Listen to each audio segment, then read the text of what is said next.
এখন এই আলোচনায় আমরা বাংলা অনার্সের থার্ড সেমিস্টারের অর্থাৎ তৃতীয় সেমিস্টারের কোর 6 এর বিষয় বাংলা ছন্দের সংজ্ঞা, স্বরূপ ও বৈশিষ্ট্য নিয়ে আমরা আলোচনা করব। পূর্বের ক্লাসে আমরা ছন্দ কাকে বলে এবং ছন্দের উপকরণগুলো নিয়ে আলোচনা শুরু করেছিলাম। সেখানে অক্ষর বা দল নিয়ে আলোচনা হয়েছে। আজ আমরা আলোচনা করতে যাচ্ছি ছেদ ও জ্যোতি নিয়ে। ছেদ ও জ্যোতির ছেদের সংজ্ঞায় বলতে হয় যে বাক্যের অর্থ বা ভাবকে প্রকাশ করার জন্য বাক্যের মধ্য বা অন্তে যে সাময়িক বিরাম দেওয়া হয় বা উচ্চারণ বিরতি দেওয়া হয় তাকে বলা হচ্ছে ছেদ বা জ্যোতি বা ভাব জ্যোতি। এক্ষেত্রে আমাদের মাথায় রাখতে হবে বা মনে রাখতে হবে যে ছেদকে কিন্তু ছেদ যেমন বলা হচ্ছে তেমনি জ্যোতি বা ভাব জ্যোতিও বলা হচ্ছে। মূলত ছেদ না থাকলে বাক্যের অর্থ প্রকাশে বিঘ্ন ঘটে, আবার সঠিক স্থানে ছেদ না ঘটলে বাক্যের অর্থেরও পরিবর্তন ঘটে যেতে পারে।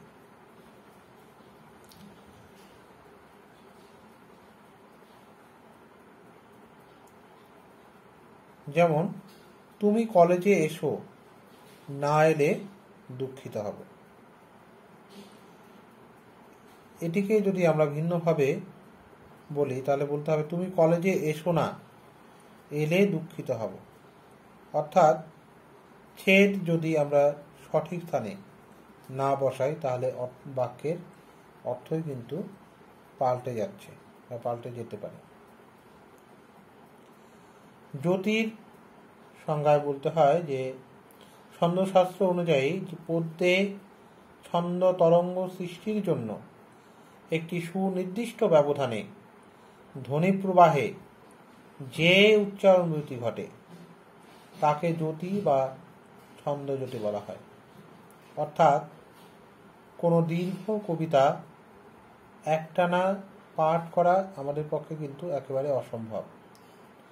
বাকযন্ত্রের স্বাভাবিক বিরতির জন্য হোক আর মাত্রাগত সমতা প্রদর্শনের জন্যই হোক, কবিতার চরণের মাঝে যে বিরতি গ্রহণ করা চলে তাকে ছন্দের পরিভাষায় জ্যোতি বা ছন্দ জ্যোতি রূপে চিহ্নিত করা হয়। এর উদাহরণে বলতে হয় যে মন তো অবুঝ, মানে না কিছুই, তাই এত আয়োজন, বাঁচিবার ছলে মাঝে মাঝে বুঝি এও হয় প্রয়োজন। কিংবা সেই আমাদের মনে পড়ে সেই কবিতার লাইন, দুটো কবিতার লাইন, হেড অফিসের বড়বাবু লোকটি বড় শান্ত, তার যে এমন মাথার ব্যামো কেউ কখনো জানতো। এই যে চরণ দুটি পড়বার সময় আমরা যে যে স্থানে বিরতি নিয়েছি এই বিরতির নেওয়ার বিরতিকে বলা হচ্ছে জ্যোতি। এই জ্যোতি সাধারণত কবিতার বা ছন্দের ক্ষেত্রেই কিন্তু অধিক ব্যবহৃত হয়।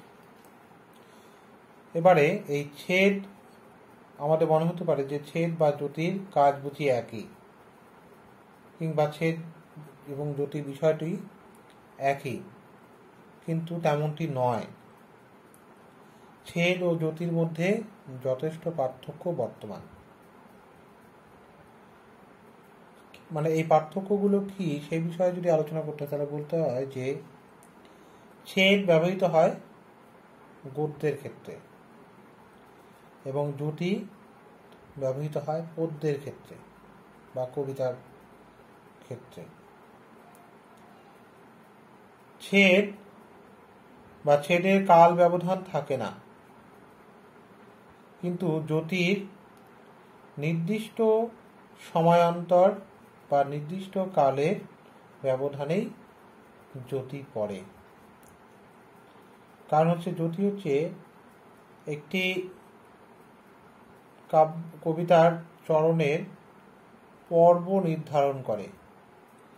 আমরা জানি পরবর্তীতে পর্বের সংজ্ঞা যখন আলোচনা করবো তখন দেখব যে একটি হর্ষযতি থেকে আরেকটা হর্ষযতি পর্যন্ত বাক্যের অংশকে বলা হচ্ছে পর্ব। আবার ছেদের ক্ষেত্রে যদি বলি তাহলে বলতে হয় ছেদের পরে বাক্য শেষ হয়ে যায়, তারপরে আর কিছু সেই বাক্যের অন্তত কিছু বলার থাকে না। যতির পর ধ্বনি প্রবাহ বজায় থাকতে পারে। ছেদ মূলত অর্থবোধক বিরতি চিহ্ন, যেখানে একটি বাক্যের সম্পূর্ণ অর্থ অর্থাৎ বক্তার মনের ভাব সম্পূর্ণরূপে প্রকাশ পাচ্ছে। কিন্তু যতি হলো বাকযন্ত্রের নিয়মিত বিরাম সাপেক্ষ ব্যাপার।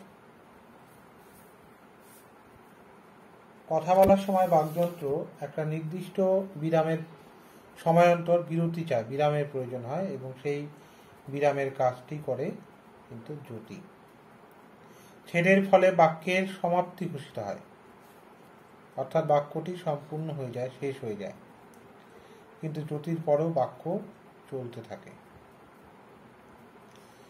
ছন্দশাস্ত্রের আলোচনায় ছন্দ এবং যতি যেহেতু অধিক গুরুত্বপূর্ণ বিষয়, সে কারণে আমরা এখন এখানে ছন্দ যতি নিয়ে আলোচনা করব।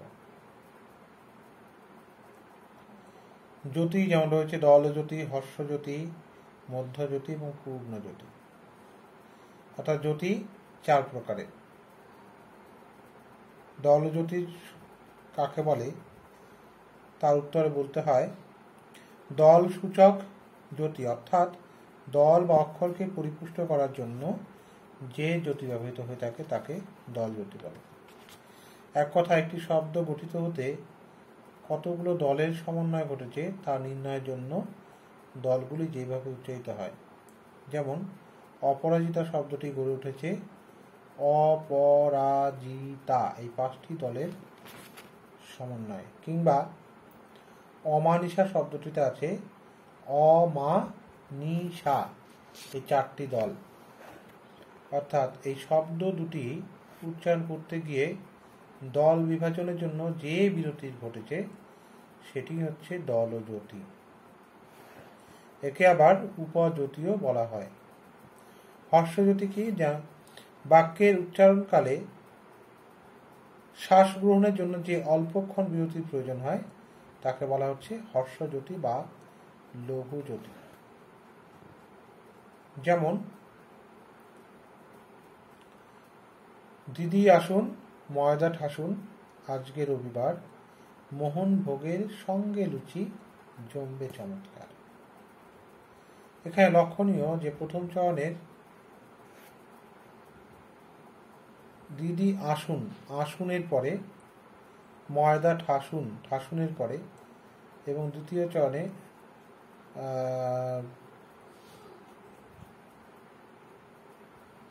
আজকে রবিবার আজকে রবির পরে এবং বারের পরে তো রয়েছে, মোহন ভোগের পরে এবং সঙ্গে লুচির পরে, জমবে চমতের পরে এবং কারের পরে। আমরা দেখছি যে পর্বচিহ্নটি ব্যবহৃত হয়েছে তা হর্ষ বা লঘুযতিকে নির্দেশ করে। মধ্যযতি কি? হর্ষযতি অপেক্ষা বেশিক্ষণ বিরতি গ্রহণ বাক্য মধ্যে যেখানে ঘটে এবং যাকে একটি উল্টো টি এর মতো চিহ্ন দিয়ে নির্দেশ করা হয় তাকে বলা হচ্ছে মধ্যযতি বা অর্ধযতি।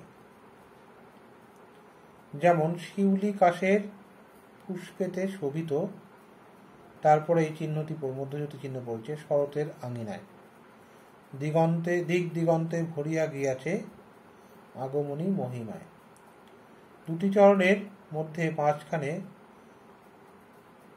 পুষ্পে শোভিতর পরে এবং দ্বিতীয় চরণে ভরিয়া গিয়াছের পরে এই মধ্যযুতি চিহ্ন পড়েছে। পূর্ণযতি ছন্দ তরঙ্গ সৃষ্টির জন্য কবিতার লাইনের শেষে বা চরণের শেষে যে পরিপূর্ণ বিরতি হয় তাকে পূর্ণযতি বলে। অর্থাৎ একটি পরিপূর্ণ ভাবের শেষে পূর্ণযতি পড়ে। সাধারণত সমান্তরাল দুটি দাড়ির সাহায্যে পূর্ণযতিকে বা পূর্ণযতি চিহ্নকে নির্দিষ্ট করা হয়ে থাকে। যতির বৈশিষ্ট্য নিয়ে আমরা এবার আলোচনা করব। যতির বৈশিষ্ট্য সম্পর্কে বলতে গেলে বলতে হয় যে যতি এক প্রকার বিরতি যা ভাবের ঐক্য রক্ষা করে, কিংবা যতি অপর একটি বৈশিষ্ট্য হচ্ছে যতির বাক্যের অর্থবোধে সহায়তা করে। তাছাড়া যতি পর্ব পরম্পরাও রক্ষা করে। যতি অর্থবোধক হতে পারে। যতি চরণের শেষে বা যতি চরণের উচ্চারণে শ্রুতি সুষমা আনে এবং উচ্চারণের সময় শ্বাস নেবার প্রয়োজন সিদ্ধ করে কিন্তু এই যতি। আবার নির্দিষ্ট স্থানে যতি না দিলে বাক্য কিন্তু অসংলগ্ন হয়ে পড়ে, ফলে বোঝার অসুবিধা হয় কিংবা বাক্যের সঠিক অর্থ কিন্তু প্রকাশ পায় না। আজকে এই পর্যন্তই। পরের আলোচনায় আমরা ছন্দের অন্যান্য উপকরণগুলো নিয়ে আলোচনা করব।